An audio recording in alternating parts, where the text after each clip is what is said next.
You know, I think back. Don't know about you, but I think back to when I was 16. I was literally just left home to go to London to Chelsea. Would not have said boo to a goose. Right. You know, and it's not the talent level because this guy's, you know, super talented. It's the physicality of going into a men's game. That's the big. When you come through in the youth teams and you go into what we call the resis or the reserves before you make the progression, you're going from playing against under 16 and 17 and 18 guys your own age. You go into the reserves and there's some hardened pros in there that are either coming back from injury or they're dropped and out the team, and you look at them and go, my God, look at the strength and the power of these guys, and that's what I need to be. And so when you see these youngsters going straight in to the elite level now, not only handling the pressure, but it's the physicality aspect of it that they're going in with. And you saw the Mallorca team, the big guys, the big strong guys. So the ability to go in there and handle yourself as a 16-year-old and perform. I mean, it's quite scary what lies ahead for this guy. I mean, the world is his oyster if he remains injury-free, lucky, and keeps his head down. There's a long way to go, but boy, what a future he has. We've seen Xavi blooding quite a few youngsters, Stevie, like Mark Hughes starting. But what has been so impressive about Lamine Yamal is that it's not just been a one-game wonder. It's not just scoring a winner late on. It's the consistency of it. And you could argue he has been Barcelona's best player this season. Yeah, I mean, Luis is talking about how they were set to get him the ball on a 1v1 situation, which makes complete sense. And I think as far as the being able to play so many youngsters, a lot of that has got to do with the way the game's refereed today. Okay. Because they're not stepping on the field and they're not worried about somebody kicking them or bullying them physically. They can actually play their game. And the fact that they've got the pace and somewhat more strength settling than we had when we were 16 means that they play with the freedom. They're not looking over the shoulder waiting for somebody kicking them. They're actually just concentrating on doing all the things that they want to do as far as technique and ability is concerned. And they don't have to think about somebody trying to hurt them. So an interview recently, or an after-match interview, or an interview that he gave Rafinha. Well, which was it? Well, my memory's a bit hazy. So I'm just trying to cover my bases here. It was an interview, all right? You did it well. Let me get to the point where he was asked about recently been left out when Lamine Yamal has played, and he was very, shall we say, upbeat about it. And said, it's great to see the kid. But is he really? Yeah. You know, when you see this kid coming through, all right, he's had his injury problems, Rafinha, been in and out, been suspended as well. But he's watching this kid playing on the right, coming in on his left foot, doing things that Rafinha knows he can be doing and should be doing. And I would just wonder if he's now thinking to himself, actually, maybe it doesn't look quite so good, this youngster coming in and doing this, because at this moment in time, if you had the choice between the two in that position, you'd go for the youngster, wouldn't you? Most definitely. Over Rafinha. It's not even a debate. 1-1, of course, going into the second leg at Montjuic. Luis is still with us. I want to start with you, Jules. Jules, just give us some insight into Napoli over recent weeks going into this tie.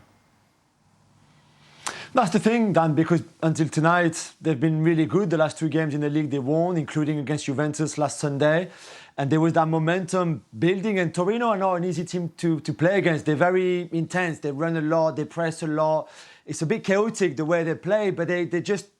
It must be annoying to play against them. And it was the case tonight because Napoli had a lot of the ball. They had the best chances. Really, they could have won this game. They conceded 2 shots on target. One is the goal that we've just seen on a set piece, on a second phase of a set piece.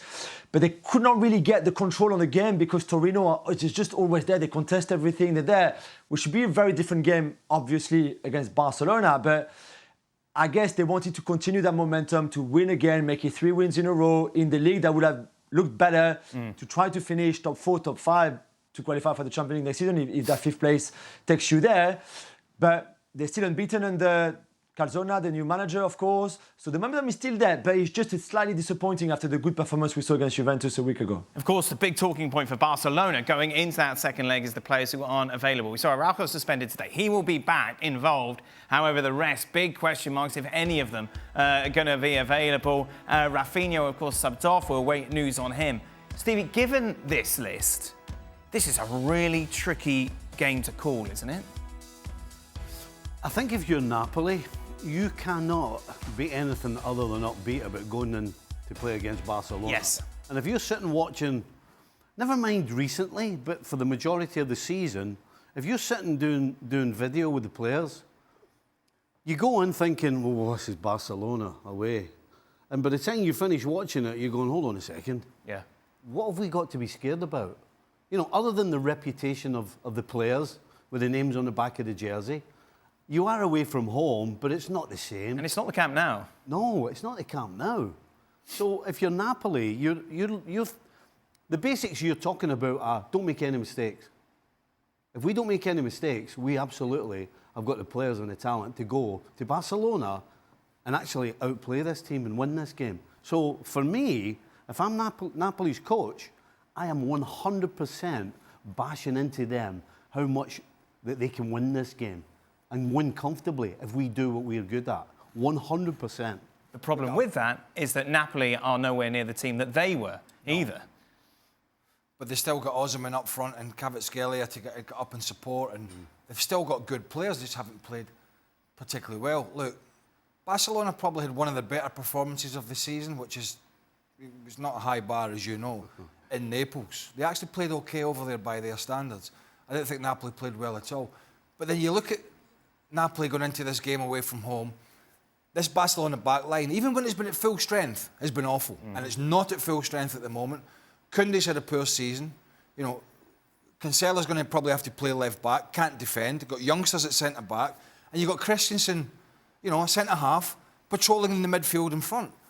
Without Pedri, without Gavi in there, without De Jong, so that leaves sort of Gundogan. Come on, I mean, you're never going to get, you know, unless Barcelona's financial troubles continue and they continue to decline as they have this season, you're probably not going to get a better opportunity. To go in here, as you said, it's the Montjuic, it's not the Camp Nou, it's a pretty poor side, they're disjointed, they can't boss teams like they used to, and they've been terrible defensively. If that doesn't give you a G up for Napoli to go there and believe you can do it, I don't know what will. Let's take a look at how the odds have things set for ESPN Bet. This is to go through, obviously, to the quarter-finals. Barcelona, big favourites, 5-2-1. Napoli coming in at 7-10. You're going to more than double your money if you back the Italian side. Luis, are we being harsh on Barca? I think that at the moment, it's favourite. It's true that it's not the Camp Nou. I understand the guys and the concern about not being created, the atmosphere that Barcelona will need to go against a Napoli. That is true that it's not the Napoli that we saw last year, but it's going to be a better Napoli than in the first leg. I think Calzona had the time on working with the team to put it all together, to understand what he wants from the players from now to the future. And you see the change in the last 3 games. It's true that today have draw, but two games won in the last 2 weeks. So that means that they're going to arrive with a better feeling on the field, and they're going to put up a big difficulties for Barcelona. But I still think that if Barcelona finds the way of play like they did, with that intensity, with that flow, with that idea of trying to hurt Napoli, they will have the chance. But it's not going to be easy. Again, this Napoli is not the one before, but it's not the one from 2 months ago. Jules, it was a pretty boring week in the Champions League. You take a look at this tie. Indeed, Arsenal playing, of course, Porto on the same day as well. It's really interesting, isn't it? Really tough to kind of define who is going to be the team that's going to go through. Yeah, massively. I mean, Luis said it a little bit, but this is a better Napoli side than 3 weeks ago. There's no doubt. Remember the first leg? The new manager just had 1 day training the day before, and that was it. And yes, his ideas are the ones of Spalletti's because he was Spalletti's assistant. But still, it was 1 day. 3 weeks down the line, they beat Juventus. We've said that. They smashed Sassuolo. And they're a much better team. Are Barcelona a better team than they were 3 weeks ago? They're not, because in between, they lost Pedri and De Jong to start with. Plus, as we mentioned, the list of people out already. So I think it was 50-50 before the first leg. The 1-1 draw in the first leg, no away goals anymore. It's still very much 50-50 for me, even if Barcelona, obviously being at home, the second leg should be an advantage. Although I'm not sure I'm Montjuic that we can call it an advantage for them, and we've seen that this season at times. So it's a great game. It's 50-50.